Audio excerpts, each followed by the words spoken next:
Hi dear students, welcome you all to another session of Brainiac's Doubt Clearance.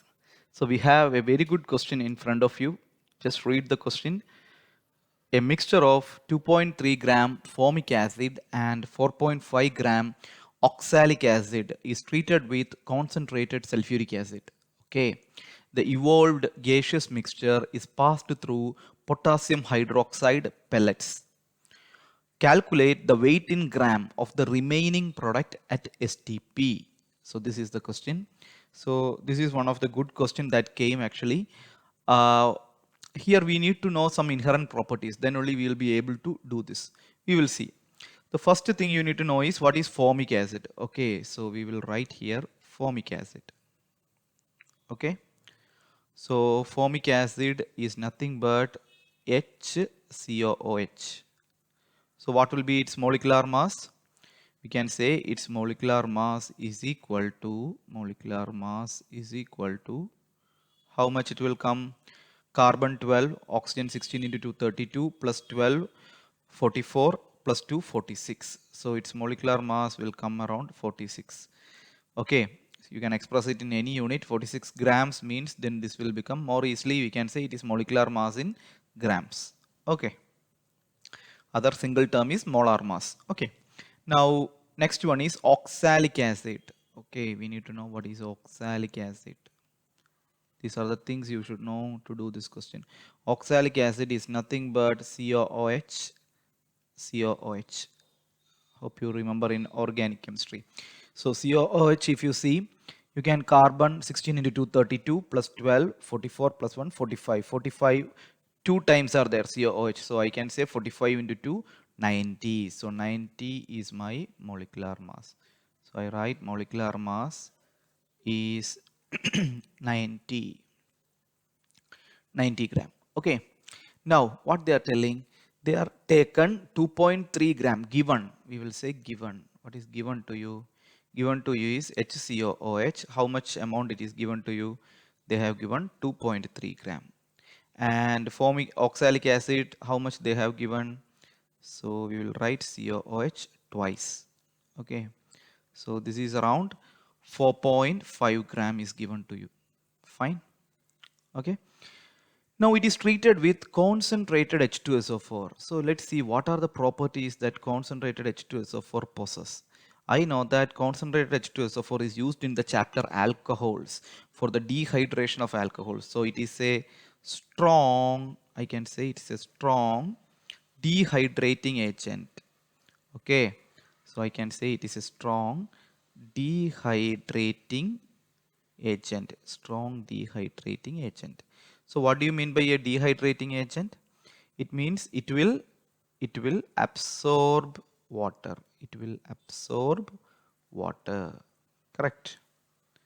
Okay. So then they are telling the evolved gaseous mixture. So something is you have formic acid and oxalic acid, they are treated with H2SO4 so that some gaseous gas is formed and it is passed through KOH pellets. So we need to know what KOH can do. Please remember this is a very important thing, KOH. What KOH can do? KOH is specially used for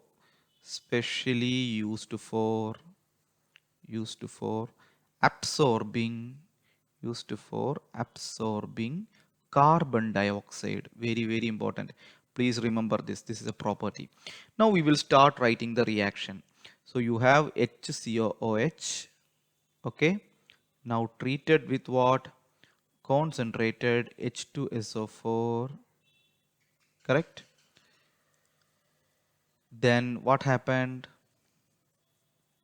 It forms carbon monoxide plus water. Correct. Now we know that concentrated H2SO4, it can absorb the water. Correct.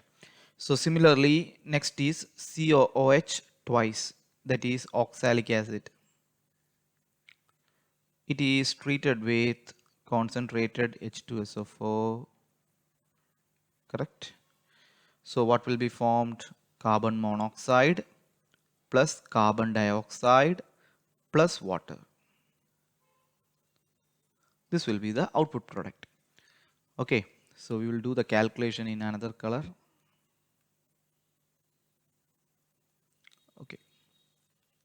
Now if you see, then after forming this gaseous mixture, you have a gaseous mixture formed here, correct?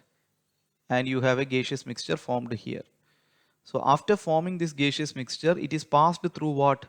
It is passed through KOH. And I know that KOH, what it will do? It will absorb carbon dioxide. It will absorb carbon dioxide. And we know that what this will do, concentrated H2SO4 will do, concentrated H2SO4 will absorb water, H2O, because it's a strong dehydrating agent. So what is remaining here? So remaining is only carbon monoxide. So remaining is only carbon monoxide. So let's see how the carbon monoxide formation happens actually. Okay, so as per the stoichiometry, I understood that 1 mole HCOOH can give rise to 1 mole carbon monoxide, correct? Now how many HCOOH is present with you? You know that we have done it, we have given 2.3 gram. So let's calculate the number of moles of HCOOH. So number of moles of HCOOH is equal to weight in gram, that is 2.3 given, divided by molecular mass of HCOOH, that is 46. So that will come around 0.05 mole. Now listen, this is what you have. So now tell me 1 mole of HCOH give rise to 1 mole of carbon monoxide. Then I can say 0.05 mole HCOOH can give you 0.05 mole carbon monoxide, correct? Because if you multiply by 0.05 on both sides, you will get 0.05, correct? Because this is what you are having input. I know that 1 can give 1, then 0.05 can give 0.05 mole of carbon monoxide. This is with respect to HCOOH. Now, with respect to oxalic acid, I know that 1 mole oxalic acid, okay, COOH twice, can give how many mole of carbon monoxide? 1 mole carbon monoxide. 1 mole carbon monoxide. Now, what is the number of moles of COOH twice you are having? So I can say number of moles of oxalic acid, that is COOH twice, is equal to weight in gram, that is 4.5 given in the question, divided by molecular mass that we have calculated, it is 90. So it is also coming around 0.05 mole. Now tell me, you have 0.05 mole of oxalic acid. So how much amount of carbon monoxide will be generated? I can say 0.05 mole oxalic acid can give rise to 0.05 mole carbon monoxide, correct? So tell me, after these two reaction, what is left behind? So left behind gaseous mixture is how much? I can say that 0.05 mole of carbon monoxide is present from formic acid and another 0.05 mole of carbon monoxide is available from oxalic acid. So I can say the total amount of gaseous mixture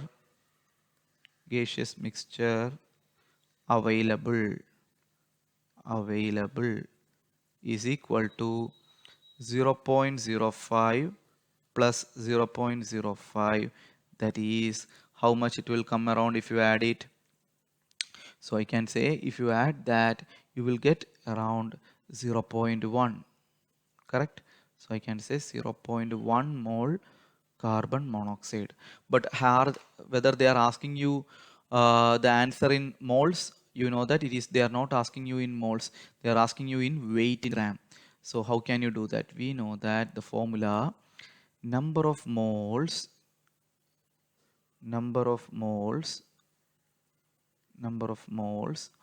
of carbon monoxide is equal to weight in gram of carbon monoxide divided by molecular mass. Molecular mass means 12 plus 16, 28. Correct. So number of moles we know how much 0.1. So weight in gram divided by 28. So tell me weight in gram of carbon monoxide left behind is 28 into 0.1, that is 2.8 gram. Understood? So I hope you understood the question. Just I will tell it in one more time. Very simple. They were initially using actually what, formic acid and oxalic acid. So we calculated the molecular mass and everything, and they were using concentrated sulfuric acid. So we know that concentrated sulfuric acid is a strong dehydrating agent. So it was taking away the water that is formed, and it was passed through KOH. KOH, it will only absorb carbon dioxide. So that is also gone. So left behind is carbon monoxide. Next we need to calculate from the given stuff, that is given is 0.05 mole of formic acid, that can give rise to 0.05 mole of carbon monoxide. Similarly, 0.05 mole of oxalic acid can give rise to 0.05 mole of carbon monoxide. So total carbon monoxide available after the reaction is 0.1 mole carbon monoxide, but they have asked the answer in gram. So number of moles is 0.1 divided by weight in gram by molecular mass 28. So you will get it as 2.8 gram. So let's see whether that is present in the options. So if you see, yeah, option A corresponds to that. So that is my answer. So I hope you understood the explanation. If you have any doubt, please get back to us. And if you need more lectures, theory videos, you can contact Brainiacs classes. Thank you.